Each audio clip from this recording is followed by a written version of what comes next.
Welcome to the 79th reading of my memoir, The Innocence of Guilt. A holiday in England.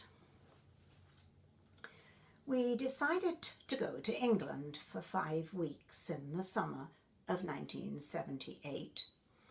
7.5 years since my feet trod English soil. Before we left, I agreed to be area captain for the block parent program in the Lansdowne area, a matter of keeping tabs on people who signed up to put the block parent sign in their window, giving children a safe place to go if in trouble, and holding a yearly meeting to recruit new members. Not a difficult job, certainly within my natural organising capabilities, but as soon as I agreed to it, I agonized the decision over and over in my mind. In a terrible state of anxiety and fear, I endured 8 stressful hours in the air before landing at Heathrow Airport. Not a crumb of food or a drop of water passed my lips because of the added fear of flying. We stayed at Charnwood for a couple of weeks and split the time between our families in Colchester. This time there were no refusals to have us all, despite the fact that for the first 2 years in Canada, letters from Oliver and Kay deliberately made no reference to me at all. Their intention, I concluded, to punish me for the crime of taking their son away from them. The result of my long absence from England's shores caused me to be astonished at the small red brick row houses with their tiny flower-filled front gardens. I went for a walk on the first morning and realized how much I'd forgotten about the country of my birth. Has it always been this scaled down, streets so narrow, houses so small?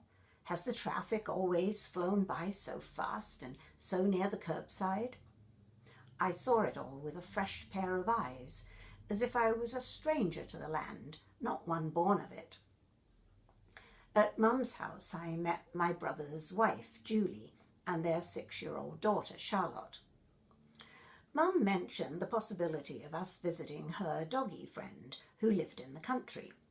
Brian agreed to us going, and we waited for Mum to give us a specific day when we would make the trip. We were on a hectic schedule, trying to fit in visits to friends we'd not seen for years, as well as being with family.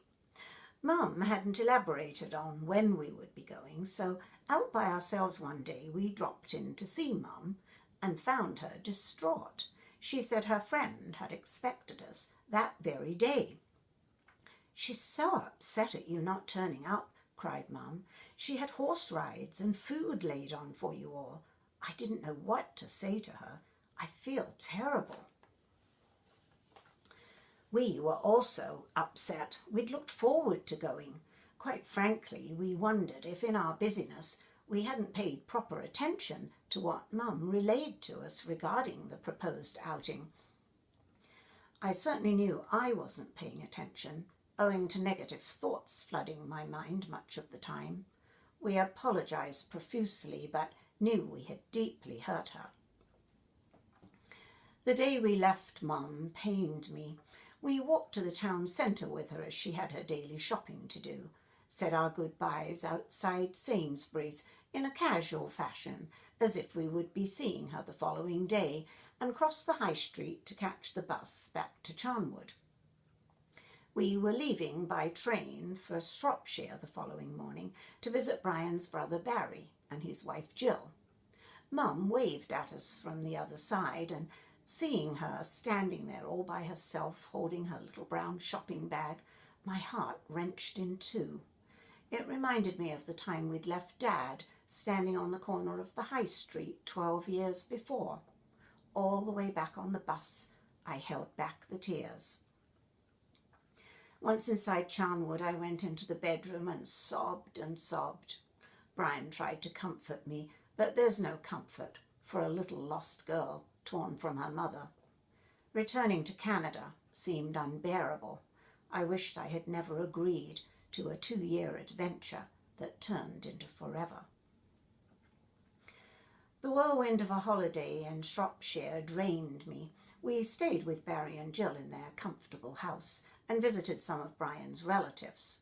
The entire time there, as in Colchester, I straddled two worlds, the world everyone else inhabited and the nightmare world of worry and dread I felt compelled to visit. For that reason alone, I gladly braved the flight back home to Edmonton. Our basement flooded while we were away, but I had a more urgent matter to deal with.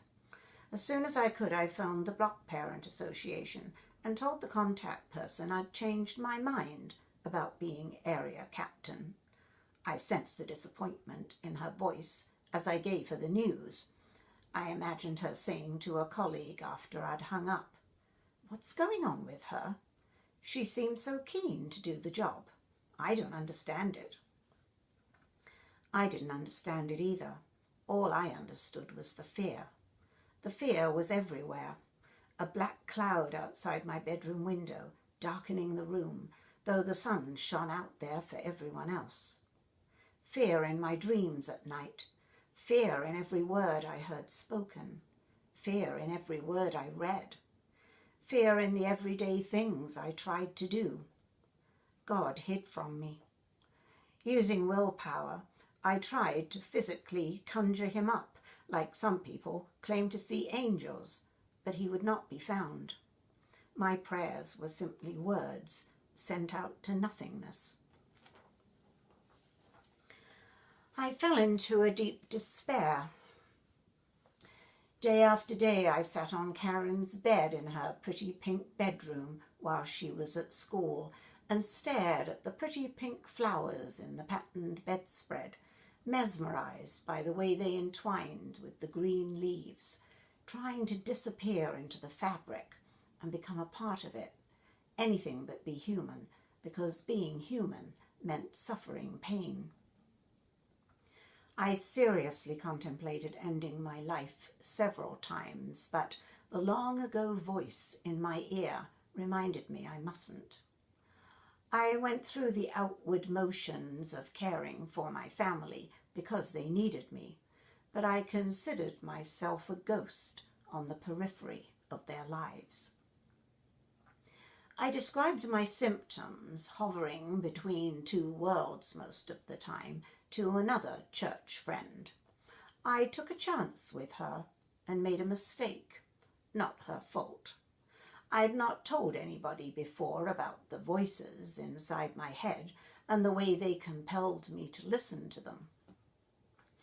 The voices were obsessional thoughts, but I had no name to put to them at the time. They weren't audible voices telling me to do bizarre things, but she may have thought they were. She diagnosed me with schizophrenia.